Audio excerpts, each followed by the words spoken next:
இந்த ட்விஸ்ட நாங்க எதிர்பார்க்கல ப்ரோ. நாங்க யோசிச்சுட்டு இருந்தோம் வீட்டுக்குள்ள பயங்கரமா ட்விஸ்ட் வச்சிருக்கீங்கன்னு சொல்லிட்டு. ஆனா கடைசியில ஒரு குண்டு போட்டீங்க தெரியுமா? ஆடி போயிட்டோம். இப்பதான் ஆர்மிலாம் அமைக்கணும்னு நினைச்சோம். அதுக்குள்ள ஆர்மி அடிச்சு தோச்சிட்டீங்க. இப்ப என்ன ஆச்சுன்னு கேட்டீங்கன்னா, நேத்து கிராண்ட் லாஸ் நல்லாதான் போயிட்டு நீங்க நல்லா பாத்திருப்பீங்க. நம்ம சேதனை கூட பயங்கரமா ஹேண்டில் பண்ணி வெறித்தனமா கொண்டு போயிட்டு இருந்தாரு. கண்டஸ்டன்ஸ் எல்லாமே ஓரளவு நீட்டா தான் இருந்தாங்க. ஒரு சில பேர் தான் நம்ம மட்டமான ஆட்கள் எல்லாம் உள்ள எடுத்து போட்டிருக்காங்க. அது கப்புள்ஸா எடுத்து போட்டிருக்காங்க. அது கொஞ்சம் மட்டமா இருந்துச்சு. பட் இருந்தாலும் ஷோ வந்து பார்க்கும்போது ஓரளவு நீட்டா போயிட்டு இருந்துச்சு. சேதனை நல்லாதான் பண்ணாரு. வீட்டுக்குள்ள பாத்தீங்கன்னா உள்ள பிக் பாஸ் ஒரு தரமான சம்பவம் பண்ணாரு. வீட ரெண்டா பிரிச்சு போட்டு பாய்ஸ் வர்சஸ் கேர்ள்ஸ் அப்படின்ற மாதிரி பயங்கரமா ஃபன் பண்ணிட்டு இருந்தாங்க. அந்த டாஸ்கே கொஞ்சம் வெறித்தனமா தான் போச்சு. சரி ஓகே நல்லாதான் போயிட்டு இருக்குன்னு பார்த்தா கிராண்ட் லான்ச்சோட கடைசியில நம்ம சேதனை பயங்கரமான ஒரு குண்டை போடுறாரு. 24 ஹவர்ஸ்ல ஒரு எவிக்ஷன் அப்படி சொல்லிட்டு 24 ஹவர் ஒரு எவிக்ஷன் அப்படிங்கும் போது ஒரு ஃபேரே கிடையாது, அன்பேர் தான் நம்ம சொல்லியே ஆகணும். ஏன்னா சீசனே அப்பதான் ஸ்டார்ட் ஆகுது. ஸ்டார்ட் ஆன உடனே 24 ஹவர்ஸ்ல ஒரு எவிக்ஷன்னா அவன் வன்மத்தை கொட்டி தான் வெளியே போன தவிர யார் யார் எப்படி கேம் ஆடுவா, யார் யார் என்ன மாதிரி பண்ணுவான்னு சொல்லிட்டு அங்க எந்த இதுவுமே யோசிக்க முடியாது. கண்டிப்பா உங்களுக்கு தெரிஞ்ச விஷயம் தான். 24 ஹவர்ஸ்ல இந்த சீரியல் ஆக்ட்ரஸ தவிர்த்து மத்தபடி பூசா உள்ள போயிருக்காங்கல்ல, அவங்களுக்கு எல்லாம் உள்ள ஆட்கள் பேரு கூட ஃபுல்லா மனப்பாடம் ஆயிருக்காரு. அதுக்கு முன்னாடி ஒரு எவிக்ஷனுங்கிறது என்ன பொறுத்த வரைக்கும் ஒரு அன்பேர் தான். பட் இருந்தாலும் இந்த இடத்துல நீங்க யோசிக்க வேண்டிய ஒரு விஷயம் இருக்கு. பிக் பாஸ் டீம் பெருசா ஏதோ வேலையை பாக்குறாங்க. அது நீங்க கண்டிப்பா யோசிக்கணும். சரி யார் ப்ரோ அந்த எவிக்ஷன் கேட்டீங்கன்னா, இப்ப வரைக்கும் நம்ம கிடைச்ச நியூஸ் படி சாச்சனா இருக்காங்கல்ல, நம்ம விஜய் சேதுபதி அண்ணன் வந்து என்னோட பொண்ணுன்னு சொல்லிட்டு அனௌன்ஸ் பண்ணி பயங்கரமா உள்ள அனுப்புனாங்களே, சோ அந்த பொண்ணு தான் இப்ப வரைக்கும் எவிக்ட்னு சொல்லி பயங்கரமா நியூஸ் வந்துட்டு இருக்குது. நேத்து நைட் ஆக்சுவலா நியூஸ் வந்துட்டு அவங்க வெளியவே வந்ததாவே ஒரு நியூஸ் வந்துட்டு, ஏன் ப்ரோ அவங்களை வெளியே எடுத்தாங்கன்னு கேட்டா ஆக்சுவலா ஒரு 2 விதமா ஒரு வித்தியாசமா டாபிக் சொல்லிட்டு இருக்காங்க. இப்போ நீங்க நல்லா கவனிச்சுன்னா விஜய் சேதுபதி அவர்கள் நம்ம இந்த சாச்சனா அந்த பொண்ணை உள்ள விடும் போதே என்னோட பொண்ணு என்னடா நான் இருக்கும் போது என் பொண்ணை பேசுறியா, நான் இருக்கும் போது என்னோட பொண்ணை கூப்பிடுறியா, அந்த மாதிரி ஸ்டேஜ்ல ஒரு ஃபன் பண்ணி தான் உள்ள அனுப்பியிருப்பாங்க. சோ இந்த இடத்துல பொண்ணுன்னு சொல்லி இது பண்ணும்போது மேபி இது ஒரு ஃபேவரிசமா மாறிடுமோ. ஏன்னா ஆல்ரெடி லாஸ்ட் சீசன் நம்ம கமல் சார் வந்து மாயாக்கு சப்போர்ட் பண்றாங்க, ஃபேவரிசம் பண்றாங்கன்னு சொல்லிட்டு தான் பயங்கரமான கான்ட்ரவர்சி எல்லாம் கிரியேட் ஆகி பயங்கரமா நெகட்டிவ் வந்துச்சு. இந்த ஒரு விஷயமும் இந்த சீசன்ல இருக்கக்கூடாதுன்னு சொல்லிதான் ஸ்டார்டிங் ப்ரெமோலயே அந்த ஃபேவரிசம் எல்லாம் இருக்கக்கூடாது, எல்லாம் வெளியே விட்டு போறீங்க, உள்ள எதுவும் இருக்கக்கூடாதுன்னு சொல்லிட்டு பயங்கரமா பண்ணாங்க. பட் சேதன் நாங்க ஃபேவரிசம் பண்ணாரான்னு கேட்டீங்கன்னா எனக்கு தெரிஞ்சு இல்ல. அது நார்மலா பேசினாங்க. ஏன்னா அந்த பொண்ணுமே நிறைய இடத்துல அப்பா அப்பான்னு சொல்லிதான் மென்ஷன் பண்ணிருக்காங்க. அதனால அவர் ஃபன்னா பேசிட்டு கடைசியில கூட சொன்னாரு, என் அப்பான்னு கூட பிரச்சனை இல்ல, சாருன்னு கூட பிரச்சனை இல்ல.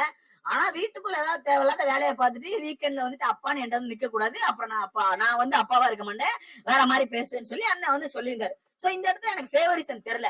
ஆனாலுமே சேனல் சைட்ல இருந்து ஒரு சில விஷயங்கள் யோசிச்சதா ஒரு ரூமர்ஸ் வருது, அது உண்மையானு கூட தெரியாது. இந்த ஒரு ஃபேவரிசமா இது மாறிடக்கூடாது.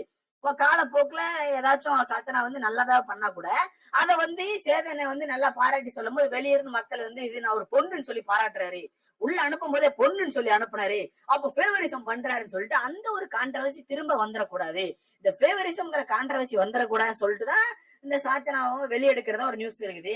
ரெண்டாவது என்ன சொல்றாங்கன்னா, இவங்க வந்து புதுசா உள்ள போயிருக்காங்க. ஏன்னா வீட்டுக்குள்ள இருக்க முக்காவாசி பேர் வந்து சீரியல்ல நடிச்சு ஒண்ணுக்குள்ள ஒண்ணு மண்ணா சுத்திட்டு இருக்காங்க. இவங்க புதுசா உள்ள போயிருக்காங்க. ஒரு சின்ன பொண்ணு கூட 21 வயசு தான் ஆகுது. சோ ஈஸியா அடிச்சு வெளியே அனுப்பிடுவாங்க. சோ ஒரு சிம்பத்தி கிரியேட் பண்ண ட்ரை பண்ணுவோம். சீசன் ஸ்டார்டிங்ல இந்த மாதிரி பண்ணா இது ஒரு கான்ட்ரவர்சியா வெளியே பேசப்படும். ஆனா 24 மணி நேரத்துல ஒருத்தவங்க வெளியே அனுப்பிட்டீங்கன்னு சொல்லிட்டு மக்கள் கண்டிப்பா பேசுவாங்க. அது ஒண்ணு. ரெண்டாவது வெளியே அனுப்பிட்டு டக்குன்னு ஒயில் கார்டை உள்ள அனுப்பினா எப்பாடி டிசர்வான பொண்ணுப்பா, கண்டிப்பா இவங்க வந்து ஒயில் கார்டுக்கு டிசர்வ்னு சொல்லிட்டு அதுல ஒரு கண்டென்ட் உருவாகும். அப்படி இல்லைன்னா வெளியே அனுப்பணும் சீக்ரெட் ரூம் இருக்கா அப்படி சொல்லிட்டு மக்கள் திரும்பி அதை பத்தி பேசுவாங்கன்னு சொல்லிட்டு சேனல் சைட்ல ஏதோ ஒரு சில விஷயங்கள் யோசிச்சு பண்றதா நியூஸ் வருது. பட் சீக்ரெட் ரூம் அப்படிங்கிறது இல்லைன்னு சொல்லிட்டு ஓப்பனா தெரிஞ்சுட்டு அது ஓப்பனாவே நியூஸ் வந்துட்டு சீக்ரெட் ரூம் கிடையாது. மேபி இவங்களை எடுக்கிற மாதிரி எடுத்துட்டு ஒரு 1 or 2 வீக்ஸ்ல ஒயில் கார்டா உள்ள விடுறதுக்கான வாய்ப்புகள் வேணா இருக்குன்னு சொல்லிட்டு நியூஸ் வருதை தவிர எதுக்காண்டி இவங்களை எடுத்தாங்கன்னு சொல்லிட்டு இப்போ வரைக்கும் எதுவுமே தெரியல. ஏதாவது ஒரு இஷ்யூவா இல்ல மேபி உள்ள வந்த பிறகு வெளியே தான் ஃபேமிலியில இஷ்யூ ஆயிடுச்சா என்னன்னு எந்த ஒரு விஷயமும் யாருக்குமே தெரியல. ஒரு ஒரு எம்டி பாத்திரம் மாதிரிதான் நமக்கு ஃபீல் ஆகுது. ஏன் எடுத்தீங்க, ஏன் எதுக்கு எடுத்தீங்கன்னு எதுவுமே தெரியாம அந்த பாத்திரத்துக்குள்ள நாங்க வந்து அன்பேர் கொடுமை ஏன் அப்படி பண்ணீங்கன்னு சொல்லிட்டு நிறைய குண்டுகளை போட்டுட்டு இருக்கோம். இது ஒரு வித்தியாசமா இருக்கு. எந்த ஒரு சீசன்லயும் நம்ம சீசன்ல நடந்ததே இல்ல, ஒரு டிஃபரெண்டா இருக்கு. பட் நீங்க சொல்லுங்களேன், உங்களோட கருத்தை சொல்லுங்க. ஒரே 24 ஹவர்ஸ் தான் இருக்கு, வெறும் 24 ஹவர்ஸ். உள்ள இருக்க எல்லாரும் பேரு கூட பெருசா தெரிஞ்சிருக்கா, இந்த வீடு எப்படி இருக்க போது என்ன மாதிரி இருக்க போது எதுவுமே தெரிஞ்சிருக்காது. அந்த நேரத்துல ஒரு எவிக்ஷன் அப்படிங்கிறது வந்து ஒரு ஃபேரா அன்ஃபேர், அவங்களோட கருத்தை சொல்லுங்க. ஒரு டிஆர்பிக்காக பண்ணாலுமே ரொம்ப மோசமா இருக்குல்ல. ஏன்னா அந்த பொண்ணு உள்ள வந்தப்போ பயங்கரமா நிறைய மக்கள் மனசு இப்போ இடம் பிடிச்ச மாதிரி நிறைய பேருக்கு பிடிச்சிருந்துச்சு. சாச்சனா வந்து ஒரு இன்னசென்ட் மாதிரி தர்றாங்க, பயங்கரமான சப்போர்ட் இருக்குப்பா அப்படின்னு மாதிரி பயங்கரமா ஒரு ஸ்பேஸ் பிடிச்சா உள்ள போறாங்க.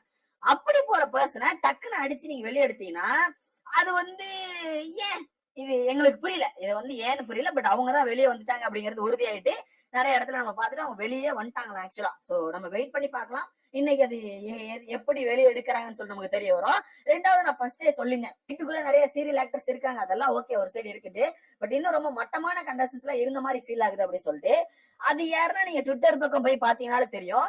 நம்ம அன்ஷிதா அருணும் இருக்காங்கல்ல, இந்த வீட்டுக்குள்ள வரும்போதே இவங்க 2 பேரும் வராங்கன்னு தெரிஞ்சுதான் வந்தாங்க. பட் வீட்டுக்குள்ள வந்துட்டு வாட் ஆ சர்ப்ரைஸ் அப்படின்ற மாதிரி ஒரு சீன் கிரியேட் பண்ணாங்க.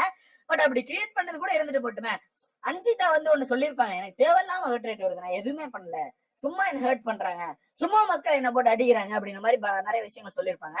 அது உங்களுக்கே தெரியும். சும்மா யாருமே ஹர்ட் கொடுக்கல. அது என்னென்ன பண்ணாங்க, உங்க பாஸ்ட் லைஃப்ல என்னென்ன விஷயங்கள் பண்ணிருக்காங்க, அது சோசியல் மீடியால திரும்ப கிளறி எடுத்து போட்டு போலன்னு பொழந்து எடுத்துட்டு இருக்காங்க மக்கள். நீ ஆமா சும்மா ஹேட் வாங்குற, உனக்கு சும்மாவா நாங்க ஹேட் கொடுத்தோம், நீ என்னென்ன விஷயங்கள் பேசியிருக்க பாருன்னு சொல்லிட்டு நிறைய ஆடியோக்கள்லாம் எடுத்து போட்டு பயங்கரமா சம்பவம் பண்றாங்க. சோ இதுல இருந்து என்ன தெரியுதுன்னா, சிம்பிளா ஒண்ணுதான், இவங்களோட டிஆர்பி காண்டி இவங்க எல்லாரும் யூஸ் பண்றாங்களோ. ஏன்னா உங்களுக்கே தெரியும், அருணும் அன்ஷிதா இவங்க 2 பேருக்கான கான்ட்ரவர்சி நான் பயங்கரமா போச்சு ஒரு வருஷத்துக்கு முன்னாடி.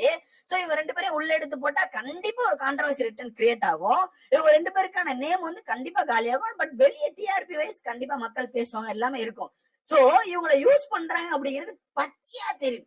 பச்சையா தெரியுது நீ யூஸ் பண்றீங்கன்னு. ஆனாலும் இவங்க எந்த விதத்துல எதை யோசித்து உள்ள போனாங்க நமக்கு சுத்தமா ஐடியா இல்ல. இந்த மாதிரிதான் கண்டஸ்டன்ஸ் எல்லாமே இருக்காங்க. ஒரு மாதிரி எல்லாமே ப்ராடக்ட் தான். சொல்ல போனா சுத்தமா எல்லாருமே ப்ராடக்ட்.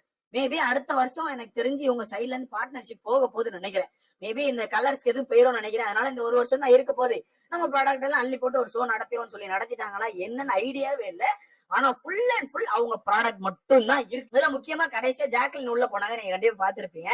உள்ள போகும்போதே பெருசா கான்டென்ட் எழுதிட்டு போயிருப்பாங்க போல. உள்ள போய் நம்ம இந்த மாதிரி விஷயங்கள் பண்ணணும், அப்பதான் நம்ம வெளியே ஒரு பேசப்படுவோம்னு சொல்லிட்டு யோசிச்சுட்டு போயிருப்பாங்க போல.